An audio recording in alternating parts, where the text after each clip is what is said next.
ಇದು ಒಳ್ಳೆ ಸಕ್ಕರೆ ಇದ್ದಂಗೆ ಇರ್ತದೆ. ಆದ್ರೆ ಇದು ಸಕ್ಕರೆ ಅಲ್ಲ, ಇದು ಯಾವ ತರ ಇದೆ ಅಂತ ಒಳ್ಳೆ ಕಾಳು ತರ. ನಮ್ಮ ಮಾಸ್ಟರ್ ಆಫ್ ಗ್ರೇಪ್ ಚಾನಲ್ಗೆ ನಿಮಗೆ ಸುಸ್ವಾಗತ. ನೀವು ಹಿಂದಿನ ವಿಡಿಯೋದಲ್ಲಿ ನೀವು ನೋಡಿದ್ವಿ, ನಾವು ಪೊಟ್ಯಾಶು ಮತ್ತೆ ಬೇವಿನ ಹಿಂಡಿ DAP ನಾವು ಎಷ್ಟು ಪ್ರಮಾಣದಲ್ಲಿ ಗಿಡಕ್ಕೆ ಹಾಕ್ಬೇಕಂತ ನೀವು ತಿಳ್ಕೊಂಡಿದ್ದೀರಾ. ಅದೇ ಕಂಟಿನ್ಯೂಷನ್ ನಾವು ಈ ವಿಡಿಯೋದಲ್ಲಿ ಬೇರೆ ಮೈಕ್ರೋ ನ್ಯೂಟ್ರಿಯೆಂಟ್ಸ್ ನೋಡ್ತಾ ಇರ್ಬೋದು. ಎಷ್ಟು ಮೂಟೆಗಳನ್ನ ಇವಾಗ ಇಲ್ಲಿ ಮಡಗಿದ್ದೀವಿ ಅಂತ. ಇಷ್ಟು ಮೂಟೆಗಳಲ್ಲಿ ನಾವು ಯಾವ್ಯಾವ್ದು ಇವಾಗ ಮೈಕ್ರೋ ನ್ಯೂಟ್ರಿಯೆಂಟ್ಸ್ ತಗೊಂಡ್ಬಂದಿದ್ದೀವಿ, ಮತ್ತೆ ಬೇಕಾಗಿರುವಂತ NPK ಯಾವ್ದಾದ್ರು ತಗೊಂಡ್ಬಂದಿದ್ದೀರಿ ಏನು ಅಂತ ಈ ವಿಡಿಯೋದಲ್ಲಿ ತಿಳ್ಕೊಳ್ಳೋಣ. ಅದಕ್ಕೂ ಮುಂಚೆ ನಮ್ಮ ಚಾನಲ್ನ ಸಬ್ಸ್ಕ್ರೈಬ್ ಮಾಡ್ಕೊಳ್ಳಿ. ಈ ವಿಡಿಯೋನ ಫುಲ್ ಕೊನೆವರೆಗೂ ನೋಡಿದ್ರೇನೆ ನಿಮ್ಗೆ ಯಾವ್ದು ಎಷ್ಟು ಹಾಕ್ಬೇಕು ಗೊಬ್ಬರ ಅನ್ನೋದು ನಿಮ್ಗೆ ಗೊತ್ತಾಗುತ್ತೆ. ನೋಡಿ, ನಾವು ಇವಾಗ MOP ತಗೊಂಡ್ಬಂದಿದ್ದೀವಿ. MOP ಆವಾಗಲೇ ನಾವು ಸೂಪರ್ ಪೊಟ್ಯಾಶ್ ನ ಹಾಕಿದ್ವಿ. ಇವಾಗ MOP ಮೋನೋ ಅಮೋನಿಯಂ ಫಾಸ್ಫೇಟ್ ನ ನಾವು ಇವಾಗ ಹಾಕ್ಬೇಕು.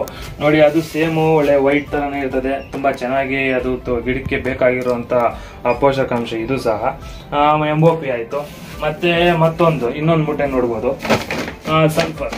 ಇವಾಗ ಸಲ್ಫರ್ನು ನಮ್ಗೆ ಗಿಡಕ್ಕೆ ಬೇಕು. ಅವಾಗ ಬೇರೆ ನ್ಯೂಟ್ರಿಯೆಂಟ್ಸ್ ನ ಕರಗಿಸಿ ಅದು ಗಿಡಕ್ಕೆ ಕೊಡ್ಬೇಕಂದ್ರೆ ಸಲ್ಫರ್ ಇದ್ರೇನೆ ಒಳ್ಳೇದು. ನೋಡ್ಬೋದು ಇದು ಯಾವ ತರ ಇದೆ ಅಂತ, ಒಳ್ಳೆ ಕಾಳು ತರ ಇರ್ತದೆ ಸಲ್ಫರ್. ಇದನ್ನು ಸಹ ನಾವು ದ್ರಾಕ್ಷಿ ಗಿಡಕ್ಕೆ ಕೊಡ್ಬೇಕು.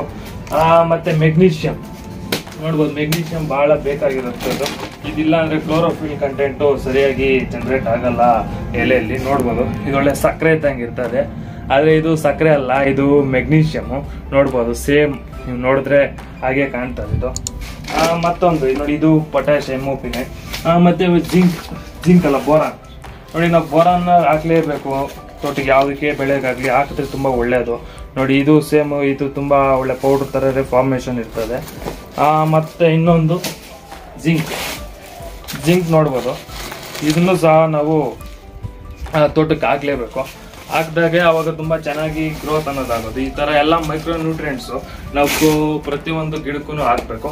ಇವಾಗ ನೋಡೋಣ ನಾವು ಎಷ್ಟೆಷ್ಟು ಪ್ರಮಾಣದಲ್ಲಿ ಅದನ್ನ ನಾವು ಗಿಡಕ್ಕೆ ಹಾಕ್ಬೇಕು ಏನಂತ. ಅದಕ್ಕೂ ಮುಂಚೆ ಇವಾಗ ಸಬ್ಸ್ಕ್ರೈಬ್ ಆಗಿಲ್ಲ ಸಬ್ಸ್ಕ್ರೈಬ್ ಮಾಡ್ಕೊಳ್ಳಿ.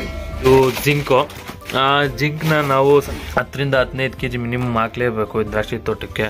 ನೀವು ಆಗ್ಲೇ ಹೇಳ್ದಾಗಿ ಬೋರಾನು ಅಷ್ಟೇ, ಒಂದು ಎಕರೆಗೆ ಒಂದು 15 kg ಮಿನಿಮಮ್ ಹಾಕ್ಲೇಬೇಕು. ಮಿನಿಮಮ್ ಹಾಕಿದ್ರೆ ಆವಾಗ ನಮಗೆ ಕಾಳು ಕಚ್ಚೋದು ಅದಕ್ಕೆಲ್ಲ ಸಹಾಯ ಮಾಡ್ತದೆ ಬೋರಾನು. ಭೂಮಿಯಲ್ಲಿ ಇರ್ತದೆ ಈ ಮೈಕ್ರೋ ನ್ಯೂಟ್ರಿಯೆಂಟ್ಸ್ ಎಲ್ಲ, ಆದ್ರೂ ನಾವು ಇನ್ನೂ ಸ್ವಲ್ಪ ಹೆಚ್ಚಿಗೆ ನಾವು ಕೊಡಬೇಕು ಭೂಮಿಗೆ. ಮತ್ತೆ ಇದು ಕೊಡೋಕೆ ಮುಂಚೆನೇ ನಾವು ಒಂದ್ಸತಿ ಮಣ್ಣು ಪರೀಕ್ಷೆ ಮಾಡಿಸಿದ್ರೆ ತುಂಬ ಒಳ್ಳೆಯದು. ನಾವು ಪ್ರತಿಯೊಂದು ನ್ಯೂಟ್ರಿಯೆಂಟ್ ಅಂದರೆ ನಾವು ಗೊಬ್ಬರನು ಕ್ಲೀನಾಗಿ ಅದನ್ನು ಮಿಕ್ಸ್ ಮಾಡ್ತಾ ಇದ್ದೀವಿ.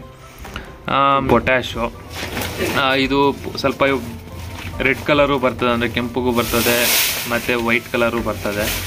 ಇದು MOPನ ನಾವು ಹಾಕಲೇಬೇಕು. ಹಾಕಿದ್ರೇ ನಮಗೆ ಗಿಡ ಸ್ವಲ್ಪ ಎಲೆ ಮಂದ ಬರೋದು, ಕಡ್ಡಿಯಲ್ಲಿ ಕಾಳೆಲ್ಲ ಕಚ್ಚಬೇಕಾದ್ರೆ ಮೇನ್ ತುಂಬ ಇಂಪಾರ್ಟೆಂಟು ಪೊಟ್ಯಾಶ್ ಸಹ. ಅದನ್ನು ನಾವು ಒಂದು ಎಕರೆಗೆ ಏನಿಲ್ಲ ಅಂದರೂ ಒಂದು 100 kg ಅಷ್ಟು ಪೊಟ್ಯಾಶ್ನ ನಾವು ಹಾಕಬೇಕು. ಮತ್ತೊಂದು ಮೆಗ್ನೀಷಿಯಮ್ ನೋಡ್ತಾ ಇರ್ಬೋದು. ಮೆಗ್ನೀಷಿಯಮ್ಮು ಎಷ್ಟು ಬೇಕಾದ್ರೂ ಹಾಕ್ಬೋದು, ಆದರೆ ಇವಾಗ ನಾವು ಒಂದು ಮೂಟೆ ಹಾಕ್ತಾಯಿದ್ದೀವಿ, ಒಂದು 50 kg ಮೆಗ್ನೀಷಿಯಮ್ನ ಹಾಕ್ತಾಯಿದ್ದೀವಿ. ಇವಾಗ ಅನ್ನೋದು ಬಹಳ ಮುಖ್ಯ,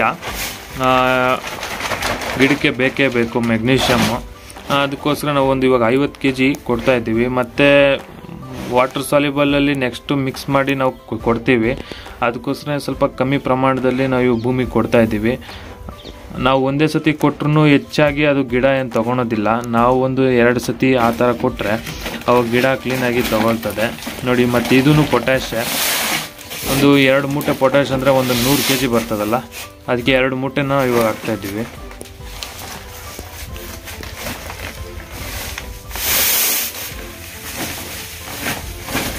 ಆಗಲೇ ನೋಡಿದ್ದಂತೂ ಪೊಟ್ಯಾಶು ಅದು ಸ್ವಲ್ಪ ರೆಡ್ ಕಲರ್ ಇತ್ತು. ನೋಡಿ, ಇದು ನೋಡ್ಬೋದು, ಇದು ಫುಲ್ ವೈಟ್ ಇದೆ. ಒಂದೊಂದು ಕಂಪ್ನಿದು ಒಂದೊಂದು ಥರ ಬರ್ತದೆ, ಆದರೆ ನೋಡೋಕೆ ಪ್ಯಾಕಿಂಗ್ ಸೇಮ್ ಇರ್ತದೆ ಅಷ್ಟೇ. ಈ ಸಲ್ಫರು ನಾವು ಒಂದು ಎಕರೆಗೆ ಏನಾದ್ರು ಒಂದು 10 kg ಕೊಡಬೇಕು. ಅದಕ್ಕೂ ಇನ್ನೂ ಹೆಚ್ಚಿನ ಪ್ರಮಾಣದಲ್ಲಿ ಬೇಕಾದರೂ ಕೊಡ್ಬೋದು. 10 kg ಕೊಟ್ಟರೆ ಸಾಕು.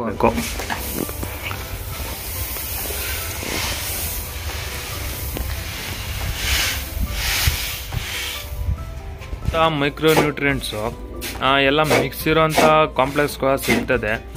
ಆದರೆ ಅದರಲ್ಲಿರೋ ಮೈಕ್ರೋ ನ್ಯೂಟ್ರಿಯೆಂಟ್ಸ್ಗಿಂತ ನಾವೇ ತೊಗೊಂಬಂದು ನಾವು ಈ ಥರ ಮಿಕ್ಸ್ ಮಾಡಿಕೊಂಡ್ರೆ ನಮಗಿನ್ನ ಹೆಚ್ಚಿನ ಪರ್ಸೆಂಟೇಜು ಇರ್ತದೆ ಅದರಲ್ಲಿ. ಅದಕ್ಕೋಸ್ಕರ ನಾವು ಈ ಥರ ನಾವೆಲ್ಲ ತೊಗೊಂಬಂದು ನಾವಾಗೆ ಮಿಕ್ಸ್ ಮಾಡ್ಕೊಂಡು ನಾವು ಗಿಡಕ್ಕೆ ಹಾಕ್ತೀವಿ. ಬೇಕಾದ್ರೆ ಯಾರಾದರೂ ಬೇಕಾದ್ರೆ ಆ ಥರನೂ ತೊಗೊಂಬಂದು ಹಾಕ್ಬೋದು. ಅಂದರೆ ಅದರಲ್ಲಿ ಎಷ್ಟು ಪ್ರಮಾಣ ಇರ್ತದೆ ಅನ್ನೋದ್ರ ಮೇಲೆ ಡಿಪೆಂಡ್ ಆಗ್ತದೆ. ನೋಡಿ ತೊಗೊಂಬಂದ್ಮೇಲೆ ನೋಡಿ ಎಲ್ಲ ಒಂದು ಕ್ಲೀನಾಗಿ ಮಿಕ್ಸ್ ಮಾಡಬೇಕು. ಮಿಕ್ಸ್ ಮಾಡಿದ್ರೇ ಪ್ರತಿಯೊಂದು ಗಿಡಕ್ಕೂ ಎಲ್ಲ ಮೈಕ್ರೋ ನ್ಯೂಟ್ರಿಯೆಂಟು ಸಿಕ್ಕಿದೆ ಅಂತ ನಮಗೊಂಥರ ಕನ್ಫರ್ಮೇಷನ್ ಆಗ್ತದೆ. ಸರಿ ಸ್ನೇಹಿತರೆ, ಇವಾಗ ನೀವು ನೋಡ್ಕೊಂಡ್ರಲ್ಲ ಯಾವ ಥರ ಈ ಕ್ಲೀನಾಗಿ ಮಿಕ್ಸ್ ಮಾಡೋದು ಅಂತ ಮೈಕ್ರೋ ನ್ಯೂಟ್ರಿಯೆಂಟು. ಇವಾಗ ನಾವು ತೋಟದಲ್ಲಿ ಇವಾಗ ನೋಡ್ತಾ ಇರ್ಬೋದು ಯಾವ ಥರ ಹಾಕ್ತಾಯಿದ್ದೀವಿ ಅಂತ.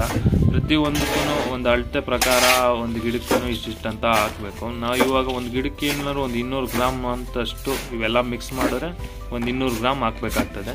ನೋಡ್ಬೋದು ಇವಾಗ ನಾವು 200 ಗ್ರಾಮ್ನ ನಾವು ಒಂದೊಂದು ಗಿಡಕ್ಕೂ ಸಹ ಹಾಕ್ತಾ ಇದ್ದೀವಿ ಸಪ್ರೇಟಾಗಿ. ಇವಾಗ ನೀವು ತಿಳ್ಕೊಂಡ್ರಲ್ಲ ಯಾವ ಥರ ಮೈಕ್ರೋ ನ್ಯೂಟ್ರಿಯೆಂಟು ಎಷ್ಟು ಹಾಕಬೇಕು ಏನು ಅನ್ನೋದನ್ನ ಸಂಪೂರ್ಣವಾಗಿ.